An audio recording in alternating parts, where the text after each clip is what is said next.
Hello students, this is the sixth part of Unit 2, class 12th.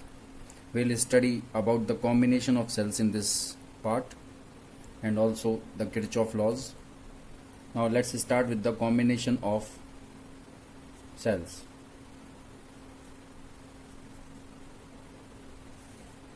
So we know that there are two types of combination.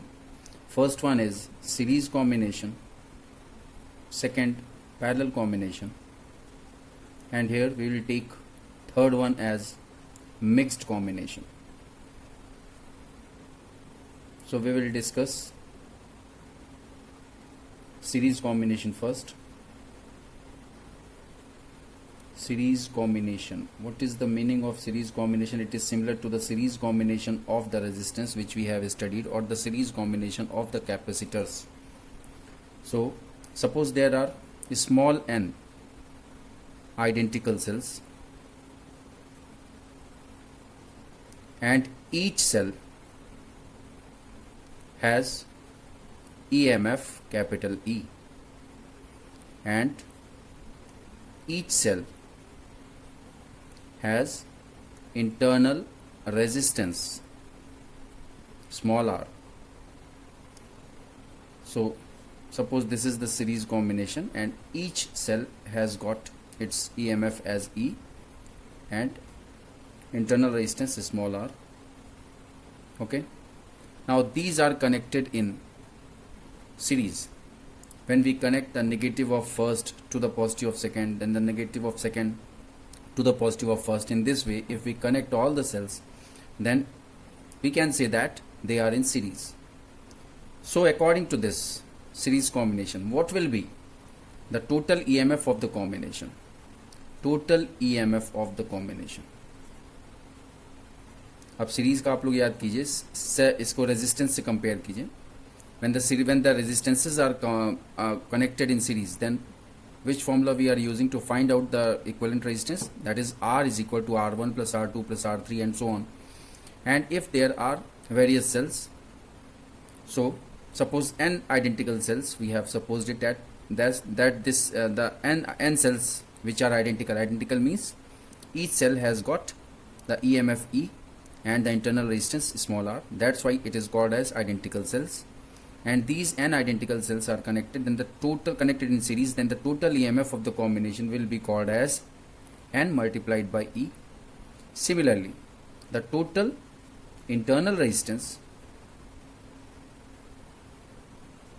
will be simply n multiplied by R, small r. So by using this we can find the current in the external circuit. Suppose these cells are connected in series and this is positive negative and so on. So what happens? The current always starts from the positive terminal of the battery and it moves to the negative terminal of the battery. In this way, when the circuit will be completed, then this current comes back to the negative terminal of the final battery or nth battery or nth cell. So we can find the current in external resistance. Suppose there is some resistance, suppose this is resistance and this resistance is capital R. So the current in the external resistance capital R will be I is equal to NE upon R plus NR, because it is based on the Ohm's law. According to Ohm's law, V is equal to IR. So here V is NE, I we know the current flowing in the circuit, and what will be the total resistance of the circuit? It will be the resistance of that external resistance, the resistance of the resistance which is connected in series to this. So this is R plus what is the total internal resistance of the cells? It is NR. So the total resistance of the circuit will be R plus NR. So for this V is equal to IR is used, and this is effective. This is effective only when R is much lesser than capital R. That is, what is the meaning of this statement? That is, the internal resistance of cells are low and external resistance of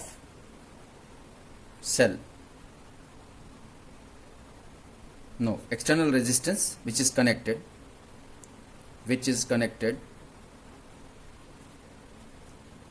is large. Means, in other words, we can say that R should be greater than small r. Then only this is applicable.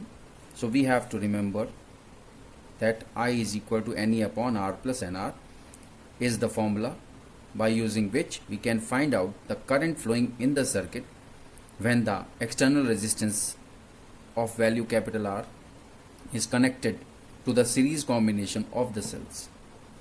Now let's study about the parallel combination. Second is parallel combination. Parallel combination of cells. So in parallel combinations, you know that what is parallel combination? When all the positive terminal of the cell connected together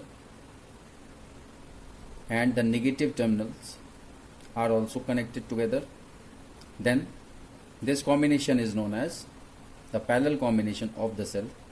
And as in series, each cell is identical. What is the meaning of identical? I told in series, I told you in while explaining in series, it is called as identical because the EMF of each cell is same, as well as the internal resistance of the cells of each cell is also same. So we can write it as when n identical cells, each of EMF capital E and internal resistance small r are connected together in parallel, then the total EMF of combination. आप जानते हैं कि parallel में, जैसे parallel में EMF same होता है, ये रेजिस्टेंस के कॉम्बिनेशन में हम बता चुके हैं आपको. रेजिस्टेंस के कॉम्बिनेशन में क्या होता था, याद कीजिए. रेजिस्टेंस के कॉम्बिनेशन में जो रेजिस्टेंस अगर सीरीज में होते थे तो उनकी करंट सेम होती थी, बट उनके अक्रॉस जो पोटेंशियल होता था वो डिफरेंट होता था. ये सीरीज में होता था. जैसे ये R1 करंट है, ये R1 रेजिस्टेंस है, ये R2 रेजिस्टेंस है, और यहाँ से करंट फ्लो हो रही है. तो जो करंट सीरीज कॉम्बिनेशन में जो करंट फ्लो होगी R1 में, वही करंट फ्लो होगी R2 में. लेकिन उन दोनों का पोटेंशियल अक्रॉस ईच रेजिस्टेंस जो कहा जाता है वो डिफरेंट होगा. इसके अक्रॉस V1 होगा, इसके अक्रॉस V2 होगा. इसी तरह से पैरेलल कॉम्बिनेशन में क्या किया जाता है, आप लोग को याद दिला रहा हूँ कि पैरेलल कॉम्बिनेशन में ये R1 है, ये R2 है. तो अगर करंट फ्लो हुई तो ये करंट डिस्ट्रीब्यूट हो जाती है. R1 में अलग करंट जाएगी और R2 में अलग करंट जाएगी, but potential across these two resistances will be same. तो उसी तरह से यहाँ पे पैरेलल में है तो इनका EMF सेम होगा. It will not be any as I explained you in the series combination. It will be only E, and the total internal resistance of combination. Series में क्या था, सीरीज में n इंटू स्मॉल r था. इसमें क्या हो जाएगा, r upon n, क्योंकि पैरेलल में आप जानते हैं इक्विवेलेंट रेजिस्टेंस निकालने का क्या फॉर्मूला होता है, 1 upon r equivalent is equal to 1 upon r1 plus 1 upon r2 and so on. इसी तरह से ये आ जाएगा r upon n, small r upon n.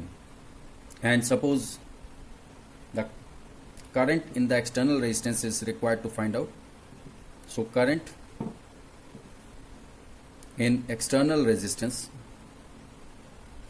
Capital R क्या हो जाएगा, I upon I is equal to E upon total resistance. Total resistance क्या है, R plus capital R plus small r upon n।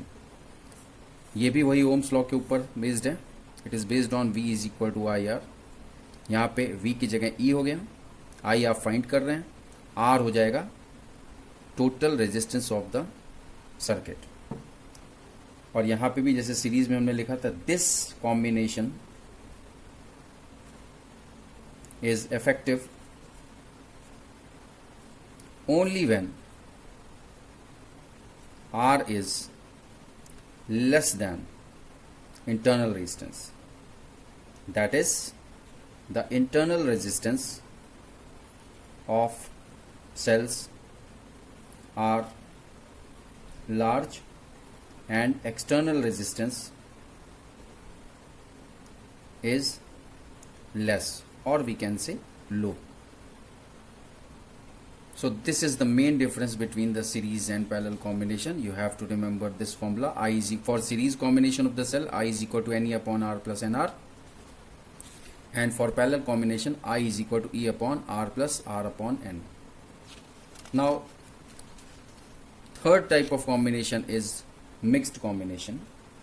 So third one is mixed. Mixed means what? Suppose there are the cells of this combination. अब इसका actual figure आप लोग को बता दे रहे हैं, तभी समझ में आएगा। सपोज ऐसे सेल्स हैं जो कि सीरीज में भी लगे हैं और पैरेलल में भी हैं, और ये अप टू n है। अप टू n मीन्स अगर हम nth सेल बनाएं तो हम इस तरह से बनाएंगे, और इस तरह का कॉम्बिनेशन हमारा बहुत सारा है। लास्ट में जो कॉम्बिनेशन होगा वो हम इस तरह से बना रहे हैं। तो ये आपका nth सेल है इस रो का, ये nth सेल है इस रो का, ये nth सेल है इस रो का, ये nth सेल है इस रो का, और इस तरह की कितनी रोज हैं, सपोज m रोज हैं, स्मॉल m रोज हैं, तो we can write it as in each row there are small n cells. अब ये स्मॉल n सेल्स जो है आइडेंटिकल सेल्स है। आइडेंटिकल सेल्स का मतलब each of EMF capital E and internal resistance small r, and there are small m rows। ये जो रोज हैं वो स्मॉल m है। अगर ऐसे ये कॉम्बिनेशन किया गया है, these rows are small m rows and each has n cells, each row has got n cells। तो क्या हो जाएगा, m rows in parallel, ये सब पैरेलल में है, रोज तो हम पैरेलल में ही होंगी। So what will be the total number of cells? अगर आपको सेल्स की काउंटिंग करनी है तो क्या हो जाएगा, it will B m into n। m into n मतलब number of rose into number of rose into number of columns, means m into n. So what will be the total EMF of combination?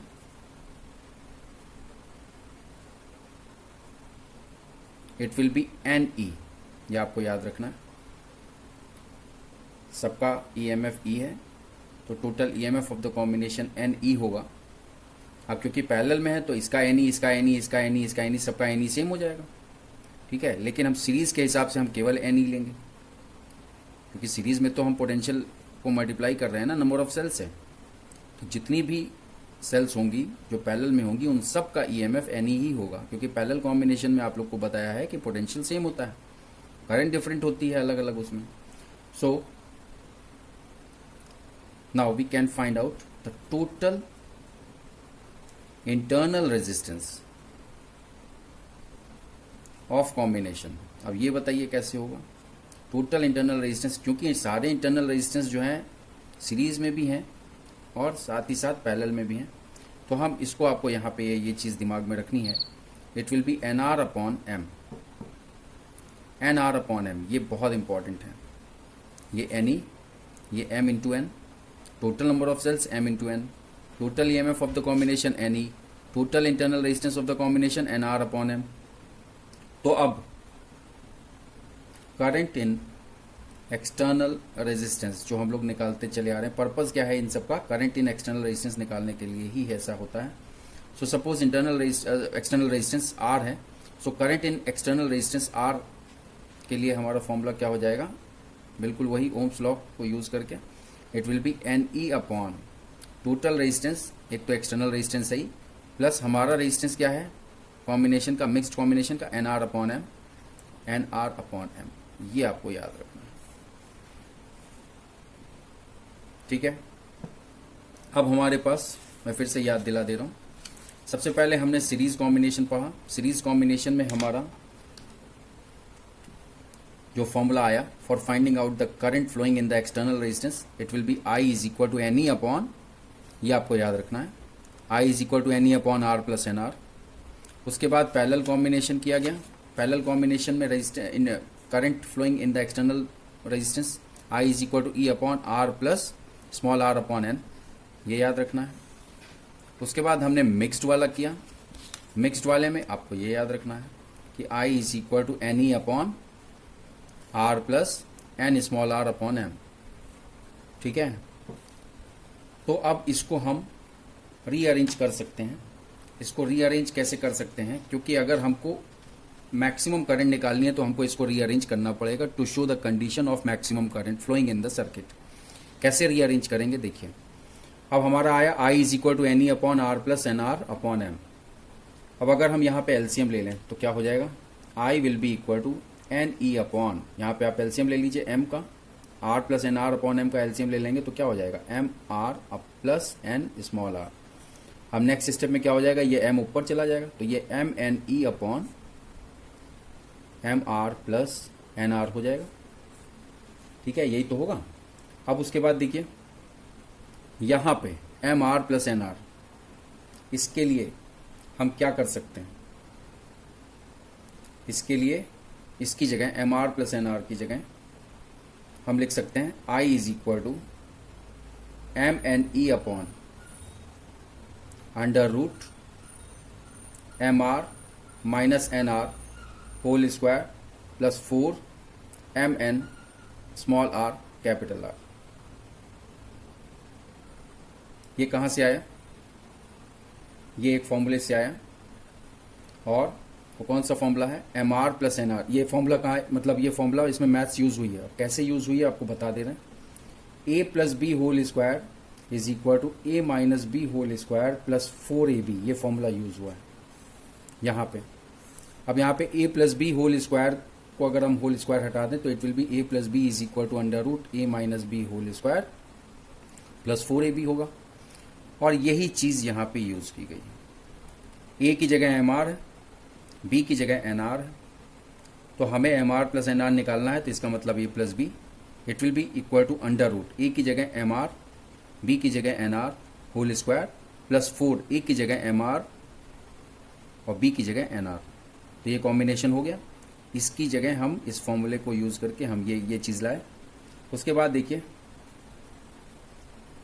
The current is maximum, current कब maximum होगी, जब M R और N R का difference 0 होगा। तो अब अगर 0 हो जाता है तो हम क्या लिख सकते हैं, R is equal to N R upon M. इसी से ही हमने निकाला आर इज इक्वल टू, इसको एन आर को उधर ले जाइए राइट हैंड साइड में, एन आर अपॉन एम। तो अब सपोज ये इक्वेशन नंबर 1 है और ये 2 है, ठीक है, ये 2 है, बल्कि इन दोनों कॉम्बिनेशन, इन दोनों को 2 मानिए, ठीक है, ये और ये दोनों 2, इक्वेशन नंबर 2 है। 2 3 लिखने के बजाय केवल एक ही इक्वेशन के फॉर्म में हमने लिख दिया। सो पुट 2 in 1, तो क्या हो जाएगा, हमारा आई मैक्सिमम हो जाएगी। I maximum will be equal to M N E upon under root M R minus N R की जगह हम क्या लिख सकते हैं, 0 लिख सकते हैं, क्योंकि M R minus N R is the M R minus N R equal to 0 is the condition of maximum current. So it will be 0 plus 4 M N R, और यहाँ पे ये जो कैपिटल आर है इसकी जगह क्या लिखेंगे, into N R upon M. अब यहाँ पे देखो ये एम से एम कैंसिल हो गया। फाइनली हमारा आई मैक्सिमम क्या आया, it is M N E upon under root 4 N square R square, so it will be M N E upon 2 N R. This is I maximum. Finally हमारा I maximum आ गया. I maximum will be equal to M N E upon 2 N R. ठीक है, ये आपको याद रखना है. और अगर हम इस m को डिनोमिनेटर में ले जाएं तो क्या किस तरह से लिख सकते हैं? शिफ्टिंग कर दीजिए. N E upon N R, ये 2 एन आर है, एन आर अपॉन एम लिख सकते हैं. तो N E upon 2 N R upon M ऐसे भी लिख सकते हैं हम आई मैक्सिमम. तो हमारा आई मैक्सिमम क्या आएगा? Finally it will be N E upon, ये एन आर अपॉन एम क्या था? ये देखो सेकेंड इक्वेशन थी कि नहीं थी? एन आर अपॉन एम की जगह हम कैपिटल आर लिख सकते हैं. So it will be 2r. Reason from equation number 2. Equation number 2 में क्या था? एन आर अपॉन एम की जगह हम आर लिख सकते थे, वही हमने यहाँ पे यूज किया गया. तो जो आई मैक्सिमम आया उसका फॉर्मूला आपका आ गया 2 N E upon 2 capital R. एक ये फॉर्मूला. दूसरा formula I maximum is equal to M N E upon 2 N R. ये दो फॉर्मूले ऐसे हैं जिससे कि हम आई मैक्सिमम निकाल सकते हैं. अगर हमको न्यूमेरिकल इसके ऊपर बेस्ड आया तो न्यूमेरिकल में हम लोग यूज कर सकते हैं. अगर प्रूफ करने को आया तो ये these are the steps to prove the maximum current flowing in the mixed combination. So I think आप लोग को समझ में आया होगा. Now we will discuss about the fourth type of combination जो कि न्यूमेरिकल में यूज होता है. सपोज आपका एक सेल ये है जिसका ईएमएफ, अभी तक क्या था, जितने भी हमने मिक्स्ड सीरीज और पैरेलल किए उसमें सबको ये मान करके किया था कि आइडेंटिकल सेल्स हैं. अब सीरीज और पैरेलल में हम जो समझाने जा रहे हैं उसमें आइडेंटिकल सेल्स नहीं है. आइडेंटिकल सेल्स नहीं है इसका मतलब कि उनका इंटरनल रेजिस्टेंस और ईएमएफ दोनों डिफरेंट है. तो क्या होगा? अब हम इंटरनल रेजिस्टेंस को आपको मैंने बताया था कि अगर शो करना है तो ये नेगेटिव टर्मिनल के पास ही हम इसका इंटरनल रेजिस्टेंस शो करते हैं. तो सपोज पहला सेल जो है उसका ईएमएफ E1 है, इंटरनल रेजिस्टेंस R1 है. दूसरा सेल उसका ईएमएफ E2 है, इंटरनल रेजिस्टेंस R2 है. और इन दोनों को अगर हमने पैरेलल में कनेक्ट किया और suppose this is A and and this is B and, तो हम कैसे लिख सकते हैं? When two cells E1 and E2 means उनके EMF E1 and E2 and internal resistance R1 and R2 are connected in parallel, then combination of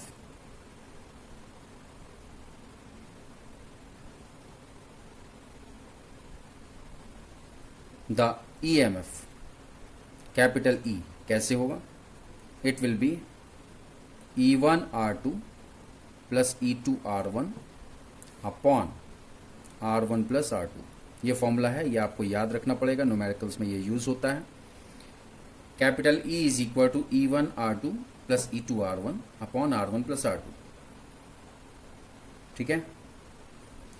अब ये तो बात हुई EMF की. EMF of the combination, or we can say that combined EMF. Now internal resistance की कैसे होगा? internal resistance की हम बात करते हैं. इस टाइप में internal resistance होगा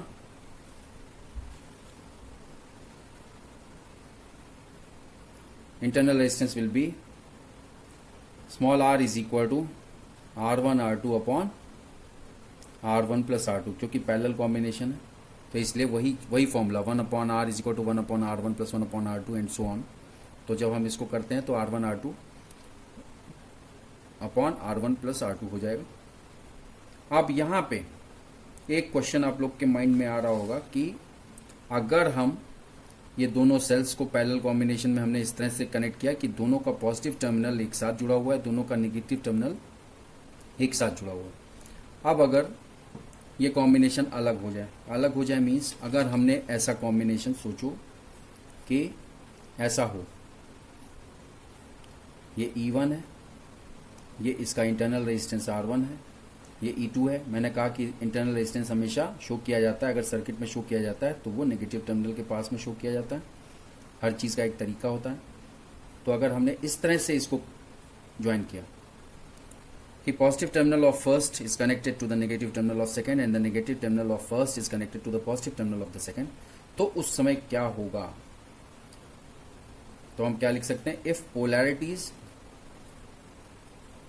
of E1 and E2 are opposite, then internal resistance पे कोई फर्क नहीं पड़ेगा। इंटरनल रेजिस्टेंस दोनों, मतलब जैसे इसका था इंटरनल रेजिस्टेंस, इसका इंटरनल रेजिस्टेंस क्या आया था? R is equal to R1 R2 upon R1 plus R2। Then इस केस में यही इंटरनल रेजिस्टेंस रहेगा। Then R will be equal to R1 R2 upon R1 plus R2। So we can write it as same, bracket में हम same लिख सकते हैं। But जो EMF आया था इसका, जब हमने प्लस टर्मिनल एक साथ किए थे, माइनस टर्मिनल एक साथ कनेक्ट किए थे, तो EMF क्या आया था? Combined EMF E1 R2 plus E2 R1 upon R1 plus R2। अब जब हमने पोलैरिटी चेंज कर दी, इंटरनल रेजिस्टेंस तो सेम रहेगा, ठीक है। डिफरेंट क्या हो जाएगा? डिफरेंट केवल EMF होगा। सो कंबाइंड EMF E क्या हो जाएगा? E is equal to E1 R2 minus E2 R1 upon R1 plus R2। केवल इतना फर्क हो जाएगा कि बीच में माइनस साइन लग जाएगा, यहां पे प्लस साइन था, E1 R2 plus E2 R1 upon R1 plus R2, और यहां पे क्या हो जाएगा? कंबाइंड EMF कैलकुलेट करने के लिए when the polarities are different, are opposite, so E1 R2 minus E2 R1 upon R1 plus R2। Now the fifth combination, अभी तक हमने ये जो कॉम्बिनेशन फोर्थ वाला है, ये पैरेलल वाला है कि दो सेल्स जो हैं अलग अलग EMF और अलग अलग रेजिस्टेंस, इंटरनल रेजिस्टेंस के दो सेल्स अगर पैरेलल में हमने इसको ज्वाइन किया तो किस तरह से कॉम्बिनेशन होगा EMF का combined. When two sales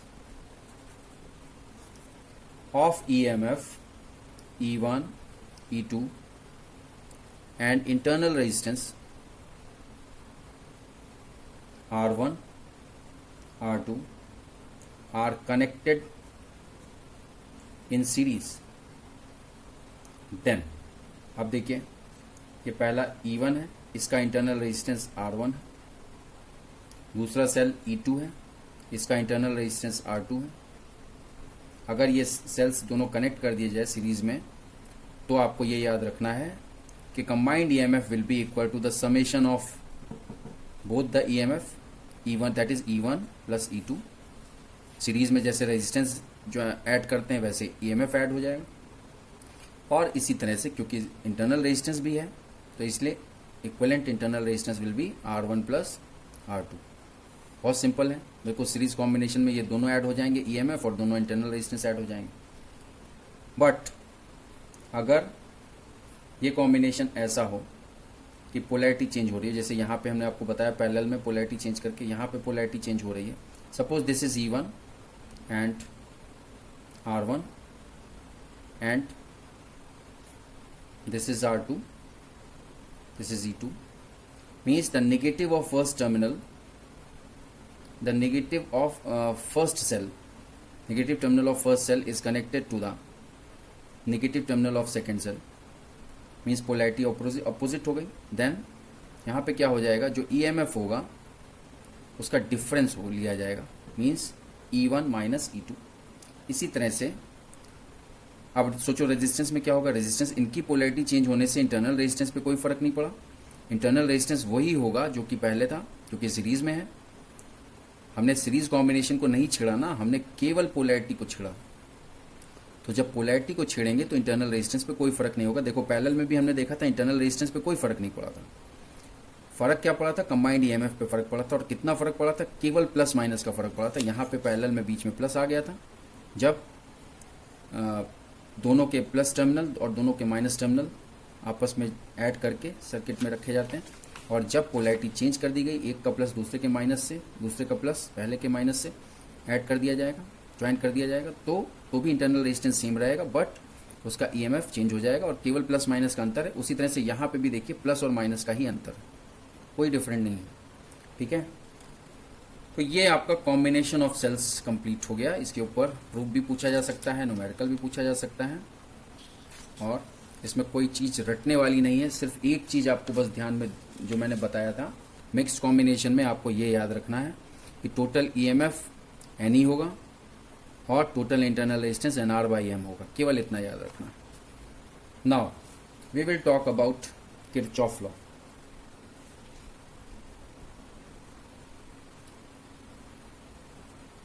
Kirchhoff नाम के एक साइंटिस्ट थे जिन्होंने सर्किट्स पे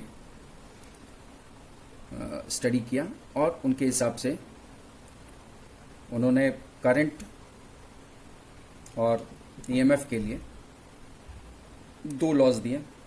सो we will discuss about first law. This is Kirchhoff's first law. According to this, the algebraic sum of currents meeting at a junction is zero. What is the meaning of this statement? Algebraic sum हम sigma से denote करते हैं। Sigma का मतलब क्या होता है, सबसे पहले आप ये समझ लीजिए कि अगर I is equal to I1 plus I2 या माइनस I3 प्लस I4, मान लीजिए ऐसे है, चार करंट्स हैं, तो सिग्मा मीन्स सिग्मा क्या हो जाएगा, इन सब का प्लस माइनस करके जो फाइनल जो आएगा that is known as sigma. Sigma is the combination of all the currents, so sigma I is equal to 0। ये आपको याद रखना है।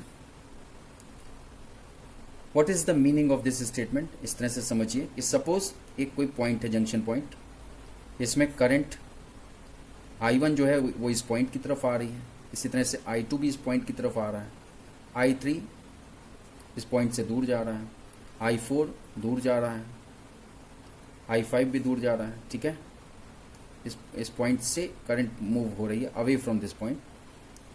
I6 current is flowing towards this point.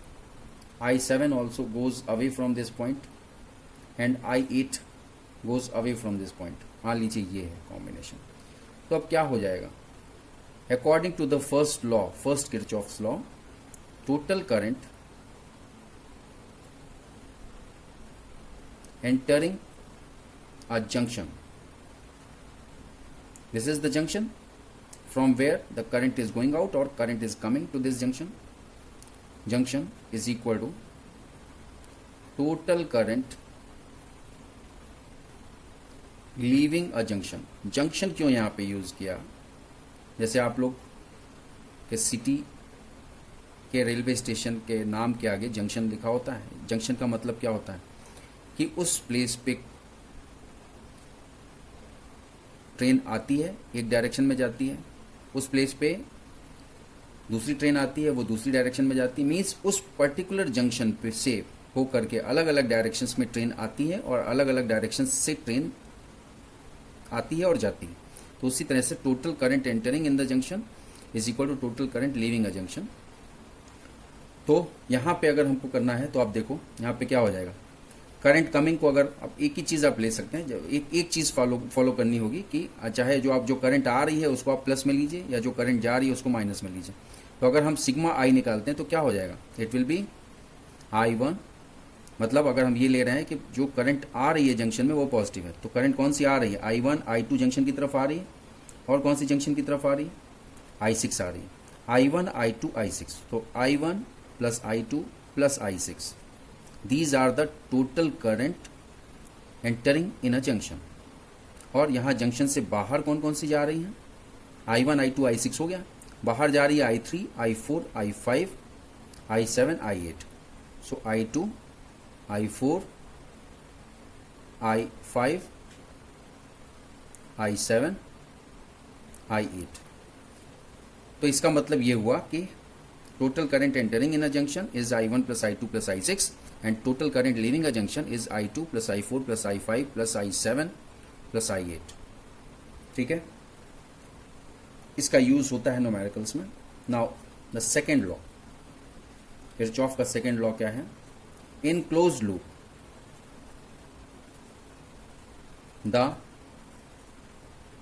the algebraic sum of EMF is equal to algebraic sum of resistances and respective current in them. इसका मतलब क्या हुआ? Means sigma I R is equal to sigma E. जैसे first law में आपको याद रखना है sigma I is equal to 0, इसी तरह से sigma I R is equal to sigma E. अब ये कैसे होगा? इसमें रूल अप्लाई होता है. वो रूल क्या होता है? बहुत इंपॉर्टेंट रूल है, ये आपको डिस्कस, इसको आपको याद रखना पड़ेगा. रूल ये होता है कि suppose this is the cell and if the direction of current and the direction of travel they are same. ठीक है, तो क्या होगा? मान लीजिए ये प्लस टर्मिनल है, ये माइनस टर्मिनल है सेल का, और इसमें करंट की डायरेक्शन, करंट किधर से किधर जाएगी? करंट प्लस से माइनस की तरफ जाती है. ठीक है, तो करंट प्लस से माइनस की तरफ जाएगी, तो ये यहाँ से घूम करके अगर इस सर्किट में ये सेल लगा होता तो क्या होता? प्लस से करंट निकलती और माइनस की तरफ आती. तो इसलिए करंट की डायरेक्शन किधर हो गई? करंट की डायरेक्शन हम ऐसे शो कर सकते हैं कि नेगेटिव टर्मिनल की तरफ आ रही है करंट वापस पूरे सर्किट में घूम करके. लेकिन साथ ही साथ अगर हमने इसके ट्रैवलिंग की डायरेक्शन इमेजिन की towards anti clockwise, this is the anti clockwise direction, तो क्या हो जाएगा? दोनों का डायरेक्शन सेम हो जाएगा. ये एंटी क्लॉकवाइज होकर के ये करंट जो हमने इमेजिन की सर्किट में, जो करंट की ट्रैवलिंग इमेजिन की, ये ट्रैवल है. ठीक है, करंट की ट्रैवलिंग जो हमने इमेजिन की वो भी ऐसे ही है, और जो ओरिजिनल करंट जो फ्लो हो रही है सर्किट में वो भी ऐसी है. तो जब travelling, imagined travelling of the current and the actual current flowing in the circuit, if both the directions are same, तो क्या हो जाएगा? और सपोज यहाँ पे ये इसका EMF E है, तो क्या होगा? इट विल बी, ये आपको याद रखना पड़ेगा, माइनस IR को हम लेंगे और प्लस E लेंगे. अब इसके जस्ट अपोजिट अगर हमने सेल लिया और ट्रैवलिंग की डायरेक्शन हमने, एंड ट्रैवलिंग की डायरेक्शन यहाँ पे एंटी क्लॉकवाइज किया था, यहाँ पे क्लॉकवाइज कर रहे हैं, लेकिन करंट की डायरेक्शन वही है originally, from positive terminal to negative terminal. Current की डायरेक्शन हम नहीं इमेजिन कर रहे हैं, वो तो पॉजिटिव से नेगेटिव जाती ही जाती है. लेकिन ट्रैवलिंग की डायरेक्शन अगर हमने क्लॉकवाइज इमेजिन किया, तो हम ये क्या क्या कह सकते हैं कि करंट की direction is opposite to the direction of the travel, और ट्रैवल की direction is opposite to the direction of current. हम इसको ऐसे शो कर सकते हैं कि करंट की डायरेक्शन और ट्रैवल की डायरेक्शन अपोजिट है. तो इस केस में क्या होगा? इस केस में आपको याद रखना है प्लस IR लिया जाएगा, साइन बहुत इंपॉर्टेंट है, प्लस और माइनस, और यहाँ पे माइनस E लिया जाएगा. सपोज इसका भी ये EMF E है, तो माइनस E लिया जाएगा. ठीक है, इस केस में अगर दोनों की डायरेक्शन अपोजिट है, दोनों की डायरेक्शन सेम है, तो माइनस IR प्लस E, दोनों की डायरेक्शन अपोजिट है तो प्लस IR माइनस E. बस केवल इतना रूल आपको याद रखना है, सारे न्यूमेरिकल सॉल्व होते जाएंगे. और बल्कि इन दोनों में केवल एक याद रखिए, दूसरा जस्ट उसका अपोजिट हो जाएगा. अब हम इसको एज एग्जाम्पल हम ले सकते हैं. सपोज एक सर्किट हम लेते हैं, suppose this is R1, E1, इसका EMF इस सेल का E1 है, और यहाँ पे ये R3 है, और एक और रेजिस्टेंस R2 है, और यहाँ पे एक और सेल E2 है, और करंट यहाँ से जो फ्लो हो रही है दैट इज I1. ये I1 करंट इधर से पॉजिटिव, इसके पॉजिटिव टर्मिनल से I1 करंट निकलेगी, इसके पॉजिटिव टर्मिनल से I2 करंट निकलेगी और ये I2 इधर आएगी, I1 इधर आएगा, ये I1 है, ये I2 है। अब इस जंक्शन पे क्या हो जाएगा, इस जंक्शन पे कंबाइंड करंट क्या होगी, I1 प्लस I2 होगी। ये इधर से I1 आ रहा है, इधर से I2 आ रहा है, so this is I1 plus I2। I1 plus I2 किस में फ्लो हो रही है, R3 में फ्लो हो रही है, और यहाँ जाकर के रीडिस्ट्रीब्यूट हो जाएगी। ये I1 इधर चला जाएगा, I2 इधर चला जाएगा, I2 अपने नेगेटिव टर्मिनल में जाएगा और I1 अपने नेगेटिव टर्मिनल में जाएगा। इस तरह से सर्किट आपको दिया गया। अब इस सर्किट का यूज़ करके सपोज आपको करंट या EMF या जो भी चीज़ आपको दी हो, जो निकालना हो, कैलकुलेट करना हो, उससे आप कर सकते हैं। अब इसमें हमको सॉल्व करने के लिए हम इसको अलग अलग मैश या लूप, किसी बुक में मैश दिया रहता है, किसी बुक में लूप दिया रहता है। सपोज हम लूप लेते हैं। सपोज यहाँ पे इमेजिनरी जो direction of travelling of current है वो एंटी क्लॉकवाइज है। Suppose this is loop number 1 और यहाँ पे भी एंटी क्लॉकवाइज है, this is loop number 2। So for loop 1, अब लूप 1 केवल अब आप इसको नहीं देखेंगे, नीचे नहीं देखेंगे, केवल ऊपर देखेंगे। तो क्या हो जाएगा, यहाँ से करंट जा रही है और करंट की डायरेक्शन पॉजिटिव से नेगेटिव होती है। इसका मतलब करंट और ट्रैवलिंग की डायरेक्शन सेम है। जब करंट और ट्रैवलिंग की डायरेक्शन सेम है तो क्या हो जाएगा, इट विल बी, यहां से आपका E1 इज इक्वल टू हम ये sigma IR is equal to sigma E का यूज कर रहे हैं। तो अब इसमें E2 तो होगा नहीं। इसमें क्या, अगर हम केवल लूप नंबर 1 या मैश नंबर 1 की बात कर रहे हैं तो हम इसको नहीं देखेंगे, केवल फर्स्ट लूप को देखेंगे। ये धीरे धीरे आपको समझ में आएगा। जब न्यूमेरिकल करोगे तो इसमें बिल्कुल एक्सपर्ट हो जाओगे कि कैसे हम इक्वेशन बनाएं। सो लूप 1 के हिसाब से क्या हो जाएगा, E1 is equal to I1 R1, ठीक है, plus I1 plus I2 into R3। ये आपका इक्वेशन आ जाएगा, ठीक है, ये इक्वेशन आ गया।